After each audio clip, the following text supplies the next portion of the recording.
which have placed Kenya firmly on the path towards adaptation and resilience, and also propelled the country close to establishing a national electric power grid made of 100% of renewable energy. Our vision to reach this target by 2030 as a prelude to drive green industrialization is the future of economic growth as we see it from Kenya. In turn, this requires us to channel adequate financial resources through investment and to adopt and implement appropriate technologies and innovations in order to unleash the full potential of our clean and green natural resource endowments. At the continental level, this applies on an even greater magnitude in terms of achieving economic transformation, and on a commensurate scale, the immensity of our natural resource endowments remains an innate heritage. Africa is not poor. Africa is rich. Our continent is abundantly endowed with mineral and natural resource wealth, and the time has come for us to forge a path that factors in it fully into strategies to unlock an African future of prosperity, industrialization, and manufacturing. This is why African leadership is rising to the moment to form a united front and forge collaborations aimed at bringing African solutions to global challenges. Today, we take the first step by forming the Accelerated Partnership for Renewables in Africa, where we will share expertise, experience, and innovations to accelerate the progress of our efforts to unlock our tremendous renewable potential to transform our economies. As a body of peers, the Accelerated Partnership for Renewable Energy in Africa, APRA, will rely on sharing, collaboration, and mutual reinforcement, as well as the power of partnership to enhance our capacity, empower the youth, and attract investment. Under APRA, I look forward to interacting closely with leaders from Sierra Leone, and my brother is here, Ethiopia, Namibia, Rwanda, and Zimbabwe, and to rely on their support to keep our partnership sharp and focused. I thank Denmark. Please give a round of applause to Denmark. I thank Germany. Please give a round of applause to Germany. The United Arab Emirates for their steadfast support since the inception of APRA as an idea. I take this opportunity to encourage the International Renewable Energy Agency, and I saw the CEO around, to enhance its support and hasten the deployment of renewables worldwide, and to empower APRA participants individually and collectively. In APRA, we must see more than an impressive and unambitious coalition pursuing a transformative idea, to appreciate the inclusive and dynamic ecosystem that brings together governments, the private sector, philanthropies, civil society, and other international allies. Today, we gather to celebrate a new dawn with the launch of the Accelerated Partnership for Renewables in Africa. Tomorrow, we shall undertake through determined endeavor the work of writing a new chapter in the account of global transformation to record and express this new moment of Africa-led green industrial revolution. In short, I have said we are doing 4 things that are interconnected. Number 1, we are launching the strategy. Number 2, we are launching the plan. Number 3, we are celebrating the law that we have passed. And number 4, we are giving out money. So this whole story is about those 4 things. And of course, the APRA, which we are launching to share our experiences. Every other time I stand on a podium and say Kenya's grid is 92% renewable, people raise their eyebrows. They think it is not a reality. We want to tell the world it's possible to power your development, your industrialization using green energy. And that's the experience we intend to share with other friends across the continent. And let me just say one or two things about the items I have listed. The strategy is important because it localizes what we are doing. The plan is important because it measures what we are doing. And the law, helps us to do three things. When I signed the bill into law on Friday, just 4 days ago, three things were top on my mind. Number one, it gave us an opportunity to make the Climate Council youth-friendly. It brought young people into the discussion table. Young people are the greatest stakeholders of the future. Number two, it made it possible for communities to monetize their actions. That communities going forward, there will be a framework for them to share in the benefits that come from climate action. And number three, it made it possible for us to have a legal regime that we can protect our assets and we can have government to government, private sector to private sector in an ecosystem where legislation underpins undertaking to avoid any challenges that we have seen in the carbon market space. I did promise when we were in Sharm el-Sheikh that we are going to take the lead. Today, Kenya has taken the lead as the country that has the most activity in the carbon market space. We intend to take that lead even further by providing the legislation that will enable us do that. And two more things, just to contextualize what we are having here with the Africa Climate Summit. There are two fundamental issues here. Number one is the power of opportunity. Yes, we are suffering the effects of climate change. Yes, every village and every community is undergoing distress by drought, by other intervention, other mechanisms. But we are looking at the opportunity. That's why we are investing. The same way we are saying in this Africa Climate Summit, in this climate change crisis, there is a silver lining.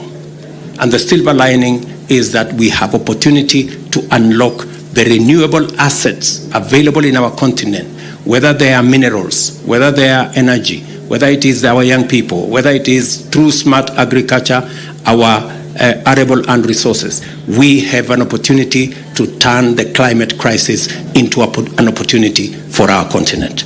The same way we will want to do in every village in Kenya. And number two, the same way we are having a conversation in this summit about finance is the same way we are discussing money going to counties and going to every village. So it's a mirror of what we are doing at the Africa Climate Summit so that everybody begins to realize that this conversation is not an abstract conversation.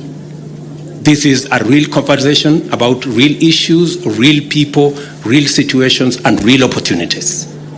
So we are having that conversation about financing the same way we are having a conversation about how are we going to finance climate action?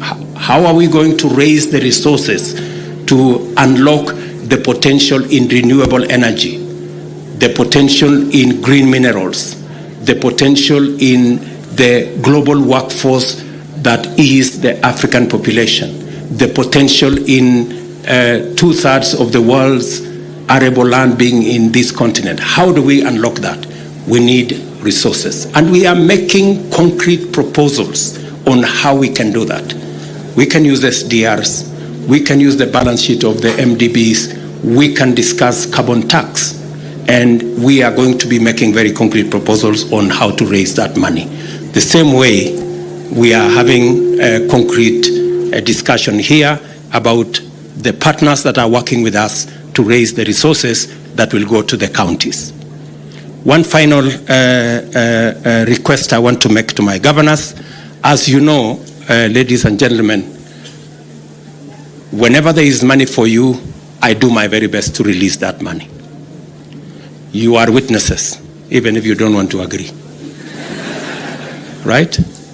But now I have another problem, because many people are telling me now, you're spoiling governors with a lot of money. Because, as I talk to you, there is 50 billion Kenya shillings lying at the central bank.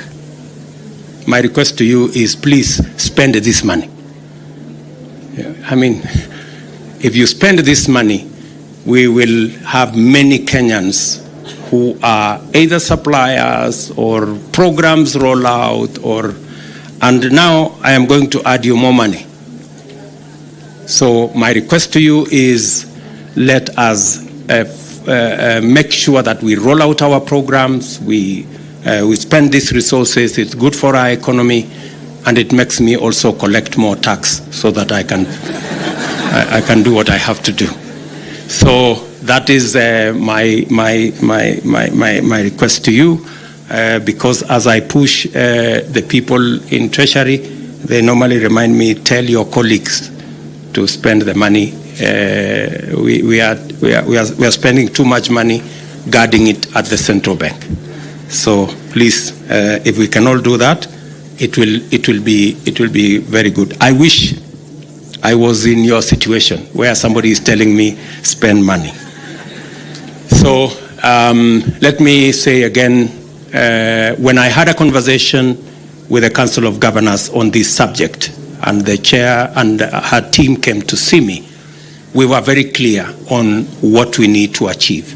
And I am very happy that in the backdrop of this Africa Climate Summit, we are rolling out our own Kenya Summit that takes these resources to the lowest level possible. Thank you very much. Let me ask, on behalf of all of us, my brother, the President of Sierra Leone, Julius Bayo, to just make some small comments. I know I didn't prepare him that he was going to make any comment, but let me request him to close this for us, make some comments, because we have a journey to travel with him as we build the coalition that will bring renewable energy intervention into our continent. My brother, Mr. President, welcome.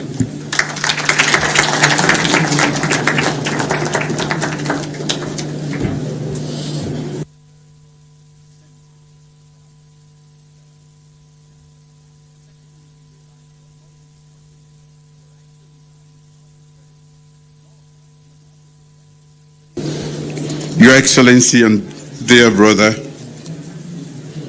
I'm here to support you for a great initiative, and we are proud of you and Kenya, and we will support you fully. Without much ado, I want to congratulate you, my brother and friend, President Ruto, for successfully launching this innovative initiative. This is a great example of a homegrown solution to global problems.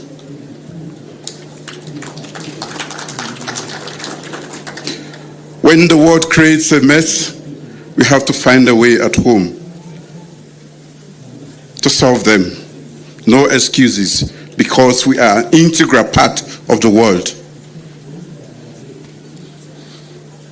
We all know how much climate change is impacting and ravaging our communities in several respects that I don't need to even mention here today. I do not doubt that the financing locally led climate action program will benefit millions of Kenyans and lay a solid foundation for robust climate adaptation efforts over the next decade. And this is where I will appeal as we all look at this initiative as an example that Kenyans take this seriously, because we want to follow, but it depends on how well it is going to work here. We hope our development partners, who have done so well in supporting Kenya, will also support other African nations.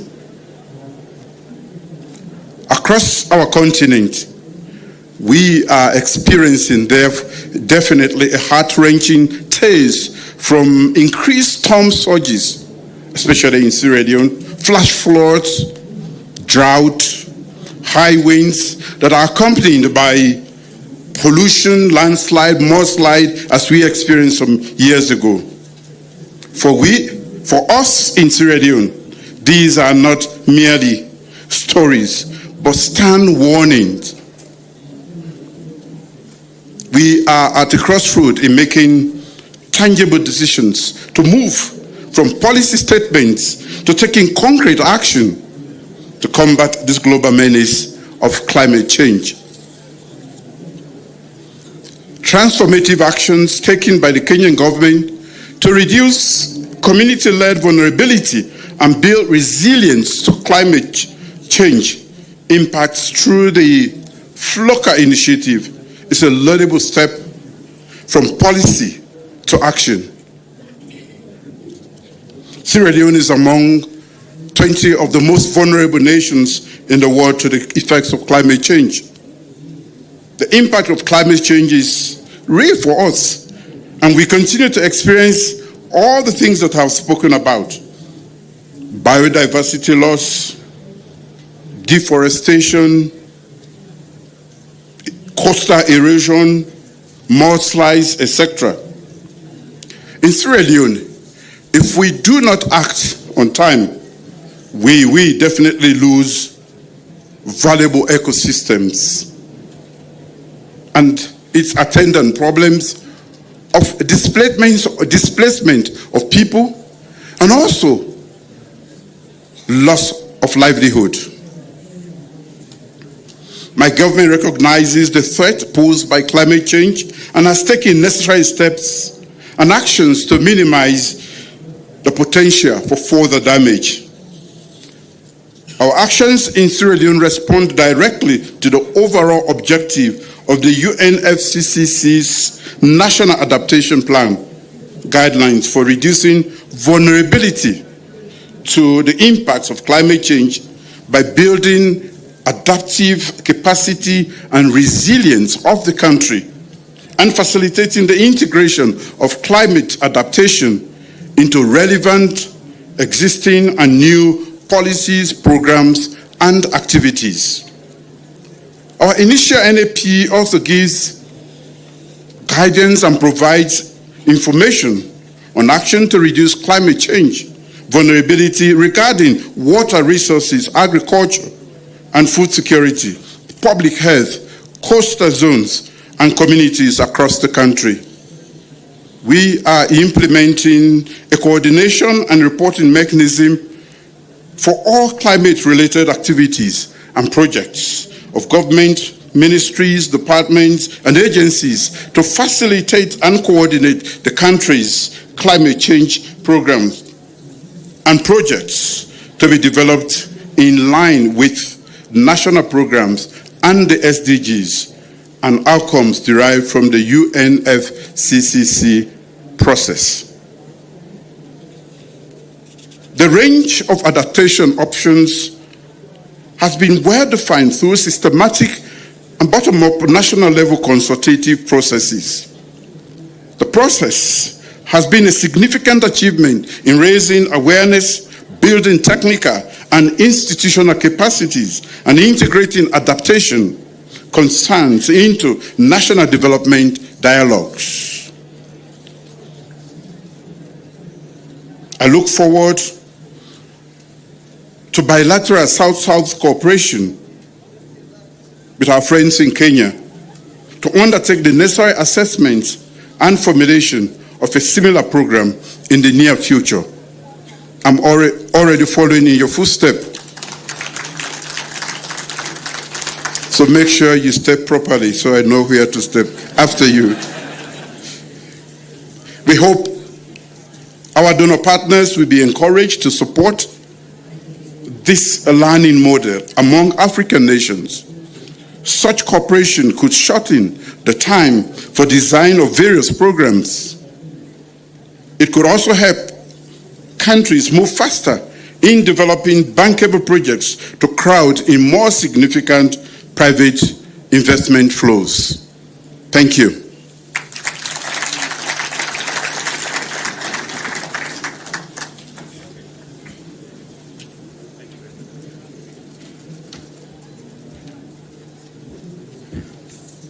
Let's take our seats. I think we still have some assignment to do there. Let me just put in a good word for my good brother, President of Sierra Leone, and ask our partners to be as generous when they come calling. And I promise you, my brother, that I will steady the steps so that you know where surely to step. And so thank you very much for that. Let me also recognize my good elder brother, Nangolo Mbumba, the Vice President of Namibia, representing my good friend. Thank you very much for hosting me when I came to Namibia, when I was Vice President, and for allowing a member of your family to fly me. Please say hello to her. And so thank you very much for that. I think we can now move on with the rest of the program. Asante sana.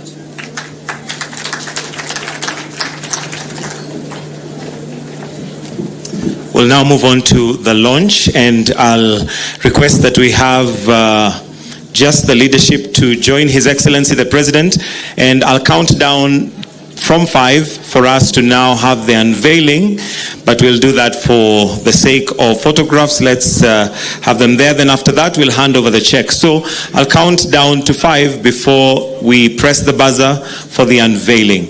And for the sake of the cameras, I'll request that those of us who possibly are taking pictures, let's give clear sight to the cameras at the back so that we are able to also have there the millions of people watching able to witness this happening today. So with that, we will now have that done. So Your Excellency, the President of Kenya, will ask you to press the buzzer in 5, 4, 3, 2, 1. There's some confetti, so there you go. A warm round of applause. That is a milestone, a huge milestone that has now been achieved. Wonderful. And with that, Your Excellency, I'll request that we just come back to our seats, and to come on stage, I'll request His Excellency Dr. William Samoei Ruto to come on stage, His Excellency Julius Maada to also come on stage, His Excellency Rigathi Gachagua, His Excellency Nangolo Mbumba, the COG Chair, Her Excellency Anne Waiguru, then the partners who are involved in this as we now are going to receive the check. We have Germany, Denmark, Sweden, Netherlands, and World Bank. It's going to be a big picture, a family picture. So let's also have the check presented so that we may have the evidence that it is there. Let's also have the CS for Treasury, Prof, to come also be part of this picture.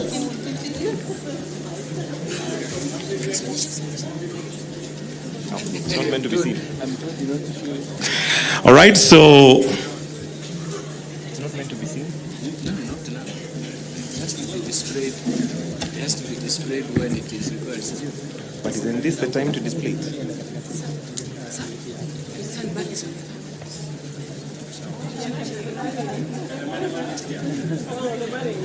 And the President has to verify that it is actual money. There you go. Yes, verify. Mr. President, is it signed? I'm sure. So we'll now display. Let him sign.